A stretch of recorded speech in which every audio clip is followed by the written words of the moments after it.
Bismillahirrahmanirrahim. Assalamualaikum warahmatullahi wabarakatuh.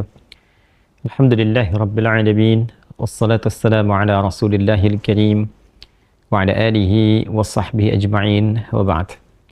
Saudara-saudariku dimanapun Anda berada, semoga Allah subhanahu wa ta'ala memuliakan, menyehatkan, melindungi kita sampai dengan detik ini kita dapat bersua. Dan lebih dari itu, semoga Allah subhanahu wa ta'ala senantiasa memberikan taufik, panduan untuk menjalani kehidupan di dunia ini agar mendapatkan rahmat Allah Subhanahu wa taala yang bisa kita bawa pulang menghadap Allah pada hari kiamat kelak insyaallah. Teman-teman, malam ini di tanggal 26 Oktober 2023 Masehi, edisi spesial yang biasanya kita membahas Aqsa dengan cukup panjang. Kali ini kita ingin berbagi pesan yang sangat singkat. Yang dalam singkat ini kita ingin mengingatkan baik kepada diri saya pribadi dan kepada kita semua tentang satu bagian dari ayat Al-Quran yang kiranya penting kita renungi, yaitu Quran surah ke-81 At-Takwir di ayat ke-26. Saat Allah Subhanahu wa ta'ala berfirman, "Fa'aina tadhhabun?" Maka engkau itu sesungguhnya mau kemana?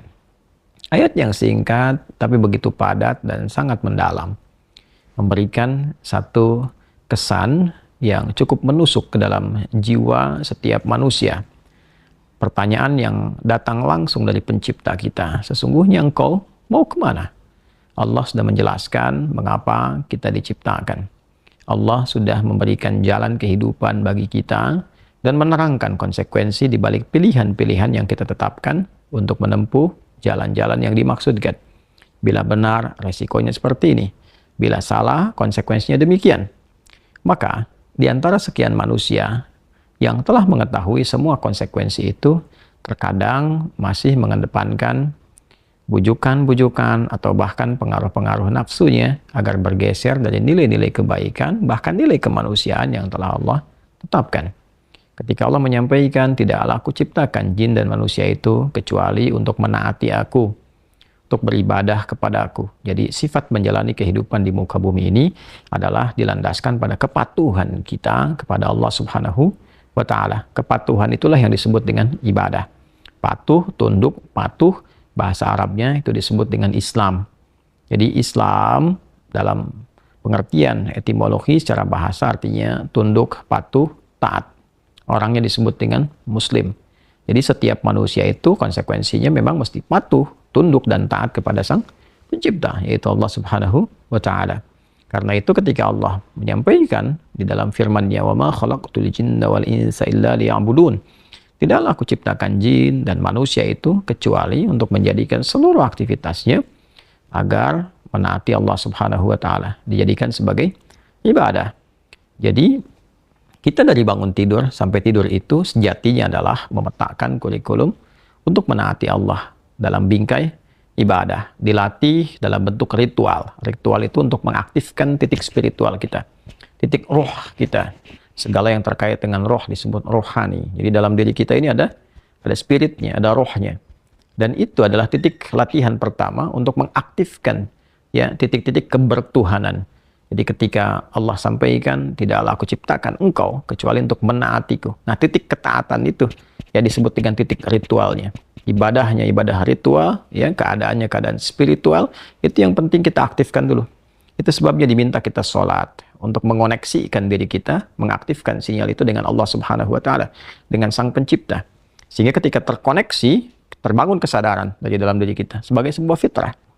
Nanti kesadaran itu yang akan membimbing bagian dari sifat intelektual kita, titik intelektual, ya IQ itu, ya intellectual question. Kemudian nanti titik fisik kita, physical question. Jadi nanti yang menggerakkan adalah titik spiritualnya. Ini yang memberi perintah. Kalau akal itu masih objektifnya normal saja, karena dia hanya mengkonstruksikan pikiran, mengolah data, ya jadi informasi menjadi knowledge. Knowledge itu yang akan diteruskan kepada fisik untuk dieksekusi. Ya, bagaimana nanti lisan bicara? Seperti apa konstruksi bicaranya? Mengatur katanya bagaimana? Memilihnya seperti apa? Menjelaskannya bagaimana? Tapi perintah untuk melakukan itu sumbernya dari sini. Ya, dari titik terdalamnya. Di dalam itu cuma ada dua. Ada jiwa takwa, ada jiwa fujur. Fa'alhamaha fujuraha wa taqwaha. Maka di dalam diri manusia itu, di titik paling dalamnya itu, ada nilai kebaikan, disebut dengan takwa, karakter moral kebaikan. Ada yang buruk disebut dengan fujur. Nama lainnya disebut dengan nafsu. Karena dari fujur keluar su, melewati nafas. Nafas ketemu su, jadi nafsu. Quran surah ke-12 ayat 53. Wa ma ubarni'un nafsi innan nafsa la'ammaratum bisu illa ma rahima rabbi. Maka semua tindakan kita, menatap, mendengar, berbicara, bertutur, sampai dengan berjalan, ujung kepala sampai ujung kaki, yang kita jadikan sebagai bagian dari perangkat beraktivitas itu, semua tatanannya, perintahnya kalau tidak dari takwa, adalah dari fujur. Kalau bukan dari sifat baik, sifat buruk yang bersumber dari nafsunya. Maka semua kegiatan yang kita desain dalam setiap hari itu, kita tata. Dan Allah tanya, baik, engkau untuk apa bekerja? Ya Allah, saya ingin mencari rezeki. Baik, bagus. Untuk dapat uang. Setelah dapat uang mau kemana? Pengen kaya. Setelah kaya mau ngapain? Beli ini, beli itu. Setelah itu mau ngapain? Ditanya terus sampai ujungnya. Fa'ina tadhhabun. Sampai ke titik puncaknya. Kalau kamu sudah meraih apa yang kamu inginkan itu, harta sudah banyak, terkumpul, sudah mewah, rumah sudah megah, mobil melimpah, hidup juga kaya begitu rupa, terus mau ngapain? Ya. Maka orang-orang yang bingung pada akhirnya dia mencari-cari ketenangan. Akhirnya balik lagi, sudah kaya segala rupa, cuma cari ketenangan, akhirnya balik lagi ke desa, nyewa gubuk, nanam kangkung, nanam cabai. Terus kalau memang dengan seperti itu bisa bahagia, kenapa selama ini kerja keras mendapatkan sesuatu yang dikumpulkan? Balik ditanya. Kamu kedudukan pengen jadi apa? Terus. Yang di militer pengen dapat bintang 1, 2, 3, 4. Kalau perlu jenderal besar, bintang 5. Setelah itu mau ngapain? Mau diarahkan kemana semua itu? Karena pada akhirnya semua bintang akan berguguran. Ya, wafat juga, meninggal juga. Kalau sudah selesai, purna, selesai. Demikian yang punya ilmu, punya jabatan, macam-macam. Mau diapain? Ya, ketika semua titik itu mencapai pada titik jenuhnya, di akhir itu akan balik kan. Ya, jabatan purna, harta juga jenuh, ya. Nah, di titik itu kita disadarkan, ditanya, mau kemana? Maka dijawablah dengan jawaban yang sangat mendalam. Inni dzahibun ila rabbi sayahdi. Yang terbaik adalah katakan, saya ini menyiapkan bekal untuk berjumpa dengan Rabbku. Itu jawaban yang paling indah. Ya, jadi kalau ditanya, mau kemana hidup ini? Kata Quran jawab, aku menyiapkan bekal untuk kembali dan berjumpa dengan Rabbku yang telah menciptaku. Dari situlah kemudian Allah katakan, aku berikan petunjuk kalau begitu. Yahdin. Ya, aku berikan petunjuk kata Allah. Jadi orang-orang yang menyiapkan semua aktivitasnya dan dia lakukan untuk Allah, berjumpa dengan Allah, maka Allah akan berikan petunjuk dalam setiap aktivitas kehidupannya. Diberi petunjuk bagaimana mata memandang, telinga mendengar, lisan bicara, sampai kaki berjalan. Sehingga dia betul-betul menjadi pengabdi dari Rabb-Nya yang maha menyayanginya. Pengabdi disebut dengan abdun, jamaknya disebut dengan ibadun.